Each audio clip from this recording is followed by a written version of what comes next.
Morning. All right. It seems one of our very own retirees went to church one Sunday. That's a story in itself, probably, but that's another time. But the priest saw him, and he almost fainted when he saw this guy because he hadn't been in church for so long. So after the service, the priest ran and caught up with the guy and said, "Man, it's really good to see you. What made you come here?" He said, "Well, Father, I got to be honest with you. I lost my hat a while back, and I really, really love that hat. But I know a good friend of mine had the same hat, and I know that he comes to church here every Sunday. So I figured I would come to church, and I knew that when he came to church, he would have to take his hat off. He would hang it up in the back, and my plan was that I would leave around communion. On the way out, I would steal his hat." The priest said, "Well, I see you didn't steal his hat. What changed your mind?" And he said, "Well, when I heard your sermon about the 10 Commandments, that really changed my mind." The priest said, "Yeah, when I talked about thou shalt not steal, you thought maybe you'd rather not take the hat and then commit a sin." He said, well, Father, no, that wasn't really it. Although that was a good part of your sermon, it was when you talked about thou shalt not commit adultery. Suddenly I remembered where I left my hat."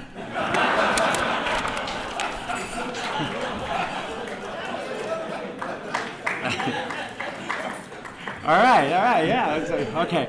All right, good morning, everyone. Here we go again, right? We're in person again, no mask, doesn't matter. We're back together, so it's good to be here again. How was your breakfast? Good? Yeah, all right. Thanks to Dave Poxon, who puts us on. Thank you, Dave. Very good. Thank you to our wait staff, who very efficiently served us, so thank you very much for that. And thank you to San Marino, who has been our home base, although the last couple of years it's been kind of spotty with the pandemic and everything, but hopefully we're back here for good. My name is Mike Cipineri. I'm the MC for today. I'll go over a few things, and then I'll introduce our president, Jay Cooney. Let me also add just one thing about Jay. We don't say this enough. Jay does a great job for the NCRO. He puts a lot of time in, and he just loves the NCRO. So we're very fortunate to have Jay.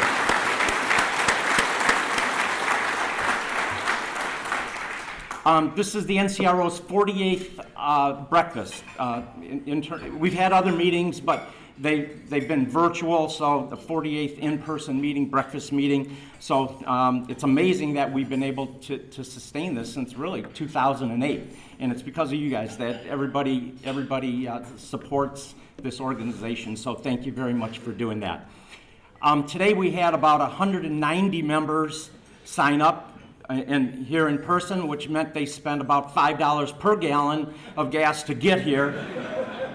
So maybe we buy an NCRO bus or something, but diesel's more expensive. And we have about 45 people on the webinar, so that's really a great turnout. So let me just go over a few things, and this is very redundant every time. So please continue to visit our website, ncro.org. We try to keep that fresh and with relative information for not only crisis retirees, but seniors and retirees and how things might affect us and things along that nature, our pensions. Also on our website, you're able to update your own personal information. So if you can do that, it's under the Members tab. You just have to type in your name and your NCRO ID number, if anybody remembers that. If you don't, just contact us and we can give you the ID number, or just update your personal information ourselves, so whatever. We had mentioned in the past that our website is undergoing a facelift. It's taking a little bit longer, but I think we are going to get a facelift on our website, so stay tuned for that. Our outstanding insurance committee, led by Rich Brown and John Kaiser, they continue to do a fantastic job. Any of you that have possibly called into our answering service with insurance questions, they are always very responsive in answering any questions you might have. They also hold seminars through the year. Their next seminar is August 10th, and it's on wills and trusts. So just there'll be a notice that comes out. and it'll be advertised on our website also. Thank you for sending in your annual NCRO dues. Appreciate that. Thank you for sending it on time. We still are receiving NCRO dues, so maybe not as prompt, but still thanks for sending it in. Appreciate that. And thanks for your patience as we process the checks. It does take a while, so thank you for that. And remember, as a member of NCRO, you are also a member of the NRLN, National Retirees Legislative Network. So thank you for that. And thank you also for voluntarily contributing to our CAF, the Contingency Action Fund. Just going through this real quick. There is no breakfast meeting scheduled for this summer. Our next one will be October, so we've gone from quarterly meetings to triannual. We had one in February, this one, nothing through the summer, and then October, I think it's 19th, October 19th. But once again, you'll get notice of that. And we have some guests here from our retiree-friendly dealers. We have representatives from Gowling, Jim Real Friendly, and Rochester Hills. So if you can just maybe stand up and just introduce yourself. Hi, I'm Darren Robo from Gowling, Chelsea, the gym out there. You guys ever need anything? Feel free to give me a shout. I'm directly. Am I loud enough? Can you hear me? Yeah. The middle. Yeah. Here? Yep. Hello, my name is Mike Dowling. Good to see everybody again. We love the partnership with NCRO, and thank you for always having us there. Hello, Matt Godford from Gowling. Thanks for having us. Appreciate your business. Hello, good morning, everybody. Ron Cruciano, sales manager at Jim Reel's Friendly Jeep at 14 and Van Dyke. Please look us up if I can help you out. Appreciate all your business. Thank you. Hello, I'm Brian Ackerman from Jim Reel's Friendly. I work with Ron, but we also have two other locations. We have our 14-mile in Van Dyke and Warren. We have another store in Romeo at 30-mile in Van Dyke, and then Lapeer, which is up M24. So I want to thank everybody for supporting us, and as Ron said, if there's anything you need, you can let us know. Thank you. Bill Gowling from Gowling Bloomfield, Chelsea, and Roseville. So we very much appreciate your business. Certainly the last 2 years have been interesting from our business point of view. If it wasn't COVID, it's chips. If it isn't chips, it's parts. If it isn't parts, it's people. So it's just it's a gift that just keeps on coming. Anyway, we appreciate all that you do. Thanks.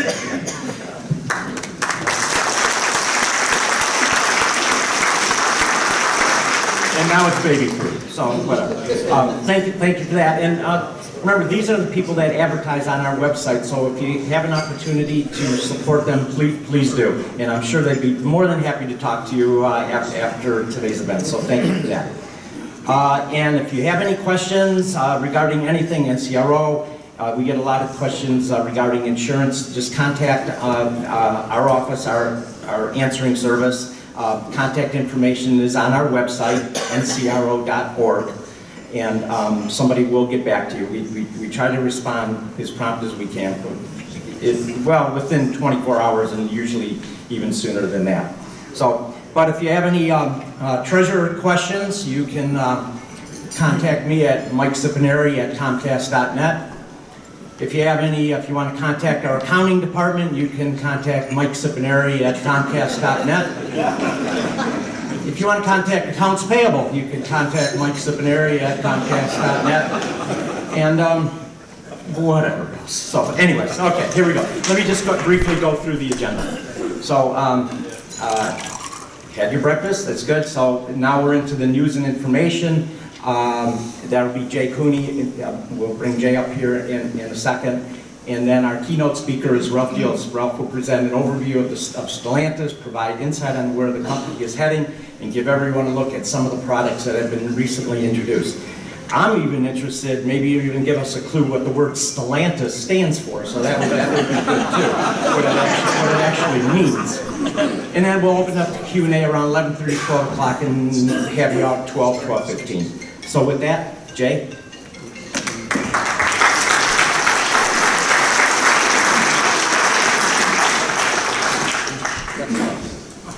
Good morning, everyone. How are you doing?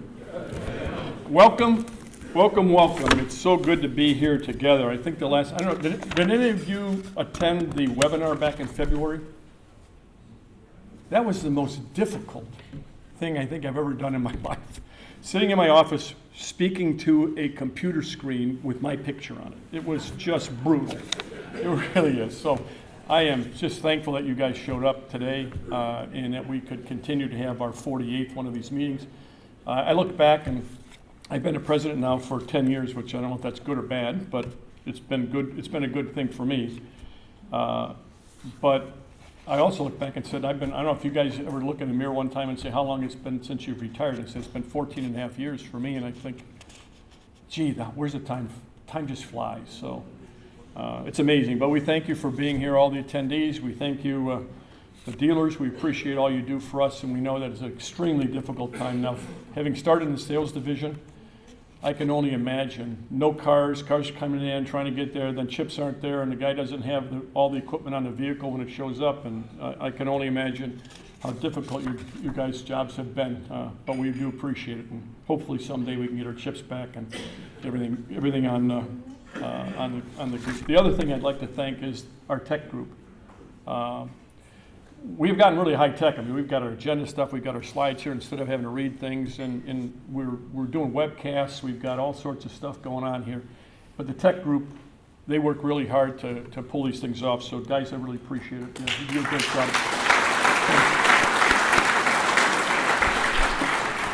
And I was schooled. I didn't even push the button. I was schooled to how to use this clicker here. So. Hang with me. I'm going to be quick because I know as any good, entree speaker to the head guy that we want to listen to. Again, thanks Ralph for your schedule, coming out of your schedule and speaking to us. We're privileged to have you here. Honestly, we are. It's a privilege for us to have you here and you taking time out of your schedule. But as a pre-speaker to him, I know my job is to be short because you really didn't come here to listen to me. You came here to listen to Ralph, so I understand that. So I've got four things it looks like I want to cover, but I'm going to do it very quickly. Not that they aren't important, but I do want to get Ralph up here so he can speak to you and tell you what's going on. So thanks again. Speed me along. That's all right. Next one. The first thing I want to talk about is pension overpayment recovery, and I know you're probably sick of me talking about this because I've been doing it now. We started on this December 2016. Yeah, that's what I say. Wow. But we have worked really hard on this. The first year we spent working with Chrysler at the time, FCA, Chrysler, Stellantis. I guess it wasn't Stellantis yet. I apologize if I call it Chrysler just because it's so much easier, and I did it for 35 years, so it was so hard. Do you remember what pension overpayment is? I mean, so I don't go through that. If you don't, I'll do it real quickly. What happens is when you get your pension, they tell you here's what you're going to get. Some years later, they send you a note that says, whoops, we made a mistake, and you're not getting this. You weren't supposed to get this much money. Sometimes they say you were supposed to get more, but generally they say we look back. Several of them were 15 years look back, and you owe me $35,000, and I want it back in 18 months. So, whoa, okay. That's legal. ERISA law allows you to do that. So we worked with Chrysler, tried to get that taken care of, and them not to do it. They decided that they would continue the process, which is okay. But then we decided, and Mike talked to you about NRLN. The NRLN is a spectacular organization that we use to work national issues. So we decided to start going to Congress. Long story short, we've worked our way into it, and you'll see that it says there's a bill, H.R. 2954, that was passed in Congress in the House that has language in it that we worked on and that we developed that doesn't eliminate the overpayment, but it allows a 3-year look back. That's all any company can do is 3 years. And if they find that you've been overpaid, they can only collect over a 10-year period of time. So we tried to eliminate as much as we could the deterioration to the retiree. That was passed in a 414 to 5 in the House. So it's got really bipartisan support. It's also in S 1770, will be as 1770 gets readjusted by Senators Cardin and Portman. It's consistent language, exact language that's in the House bill. That is supposed to be being voted on in the next several months, and hopefully that will be passed, and therefore that will become law, and ERISA will be changed. So it's 6 years, but we think that will help retirees not be hurt when they don't understand that they're going to lose pension that they didn't think they were supposed to. So that's that one, and hopefully we'll have that passed at the end of this year. Another one is AFN. You should have gotten it. Do you know what that is, AFN? You should have gotten that last month. That's your annual funding notice that comes out. The companies are required to do that, and it tells you how well the pension plan is funded. Well, if you look at it, it's gobbledygook is probably a technical term. It really does. It's really very difficult to read. So we've been working on language to help that be more clear and to be more accurate, because currently it's about a year. The information you see is about a year and a half old. The verbiage we have approved all the way through, labor unions and business and whatever to go into this same 1770 basically clears it up, and it also does add a footnote, because the reality of what your funding is has nothing to do with reality. Because if something were to happen to Stellantis and our pensions would be terminated, would go to the PBGC, the value of that pension is decided by the PBGC and how they figure it. And currently, we don't like the way they do that, so we have a notice that goes into there. So that's another thing we've worked on, and hopefully this summer that will be changed, and it will be a lot clearer for you when you see your AFN. Annuity protection. I know some of you in this room probably have been annuitized, where your pension's now being paid either by Athene or would have been by Prudential. There's some issues with that we have some concerns with in terms of your protection. Once that annuitization happens, you no longer have ERISA or PBGC protection. The protection you have is done by state insurance agencies. And the protection is anywhere from $250,000 to $500,000 for the life of your pension. So we're working on some language with the Pension Rights Center, and with some in the Senate. We have a Patty Murray, who some of you probably don't even know who that person is. Patty Murray is a senator from Oregon. She is amazing. She's absolutely amazing, and she's really a strong proponent of retirees' rights and effects. So we're working with her and her organization to basically build protection in ERISA law that will say that if somebody were to annuitize our pension, they would have to provide reinsurance for that pension that would pay the entire amount if something were to happen to a termination of an annuity. So it would give you the total protection of your benefits paid for by reinsurance, and that reinsurance would live even if that company sold it to another company. A very big item that to me is the next big item that we need to work on to protect us over and above what we did for the pension overpayment stuff. So stay tuned, we'll hear more about that. We were trying to get into the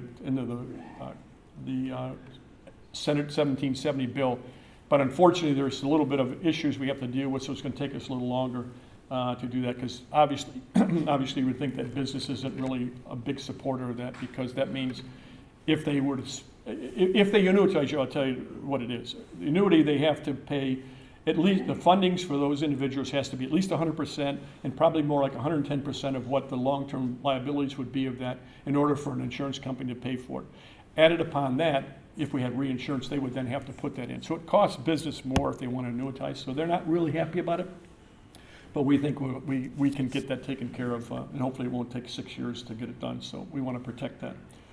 So stay tuned for that one. This one I'm going to go very quickly because I don't even understand it very well yet. Has anybody received a letter from their physicians that say you're a part of an ACO REACH? I have. Had you previously gotten a letter that said you're part of a DCE organization? Okay, if you haven't, you probably will soon. What that is that was a plan or a program to try to help cost of health care and help people to get better health care.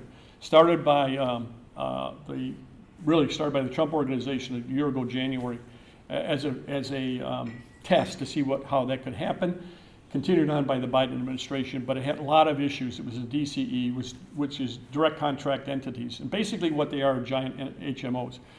They were funded at that point 25% by providers like doctors, 75% by financial institutions, which I don't think we want financial institutions getting in the middle of our healthcare. That has been scrapped, sort of, but it's been turned into a new program that starts in January called ACO REACH. And ACO REACH basically is an organization that will be set up. I happen to be a part of one because my doctor joined Beaumont ACO REACH. And what it is a large HMO that you can, if you don't want to stay there, you have to change doctors. If your doctor joins it, you'll be in that. Hopefully, it will be something that long-term will be good for healthcare.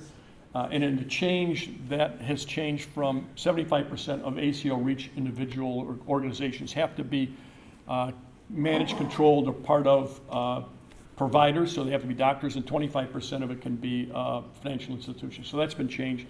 And basically what they're trying to do is give better health care across the United States, because there's a lot of issues with individuals that live in smaller areas that don't have a lot of doctors, so this is kind of a giant HMO organization. We're not so sure it's good or bad. So that's why I say we're still learning about it, we're studying it. The NRLN basically is the lead on us, and we're following with them. I'm part of that organization. I'm on the board of that organization. So stay tuned, you'll hear more about that. It's been pretty quiet, quite frankly, out in the marketplace, but we don't know yet whether it's good or bad. That's it? Okay. Now, last thing I have, it says being an ambassador for the NCRO, and I know you guys are, and I'm just asking you that if you can be that ambassador. So if you find somebody, friends or relatives that are retirees that we don't know about that have joined our organization, if you would just talk us up, because we're really the only organization that fights for Chrysler retirees. I mean, there really isn't anywhere else. And quite frankly, and I've said this to you before, and I don't mean it in a bad sense from the company, but sort of when you retire, you sort of are no longer part of the organization based upon kind of how they work with us. I think you guys feel you're still a part of Chrysler, right? I mean, I do. I mean, if you cut me, I'm sorry, I know I know the Pentastar's still up on the building. When they cut me, I still bleed a Pentastar. I do. That's just the way it is, and it will always be that way. And we're really the only organization, if you run into issues where you got healthcare issues, you got problems with, you can't get your lease car built, you can't do whatever, we're really the only organization that's there to fight and find out, and we do have a way to get into the company and get some answers. So just kind of talk us up if you can. Appreciate that. And if you find somebody that's a new retiree, we don't have their name, we can't get their names or telephone numbers, a way to contact them, but you can. So word of mouth is huge. So if you wouldn't mind doing that for us, we would really appreciate it. The other thing is that I'm not a big social guru, but we are on as an organization. We're on YouTube. We have Facebook pages, and we as an organization are all over the internet as best we can to try to educate people and find people that have issues and let them know where to go. So I would encourage you, if you do, and I don't know if anybody's does much on the internet, but I have one here that says Chrysler LLC Friends, and I don't think Dave's here, but I think that if you know their organization, it's 3,600 retirees that are in their organization. I don't know if anybody's in here is on Chrysler LLC Friends. Good, because it's a great group. It really is. They spend a lot of time educating us, telling us about all the cool things that are going on and all the history of the company. And we're on it, and several of our board guys or IC guys are on it. And it's a good way to catch up with people, learn things, and whatever. So I'd appreciate if you do have an opportunity, go to your group thing on Facebook. If you're there, go to group thing, type in Chrysler LLC Friends, and if you can join it, it's well monitored. Dave Shaw does a great job monitoring it. You got to answer questions to get approved to be on it.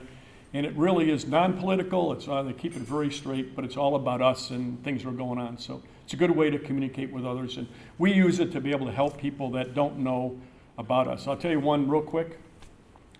HRA. Does everybody know what an HRA account is? Yeah. I can't tell you on a Chrysler LLC Friends how many people said, I don't know what this is. I don't know anything about it. I was kind of dumbfounded. So we can help our retirees through these kind of organizations and direct them to us and and we can help them. So just if it's an opportunity and you feel like you want to do it, we'd appreciate it, and just do everything you do to help us get to our retirees and help them in their journey through this part of their life. So with that, I really do appreciate you guys being here. It's great to see you face to face. It really is.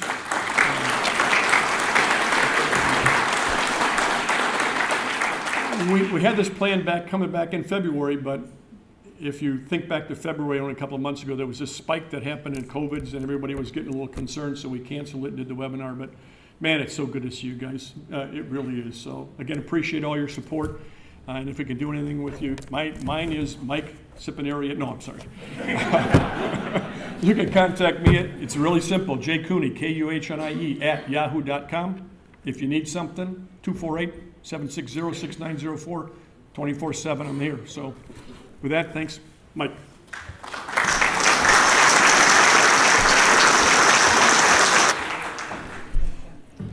Thank you, Jay.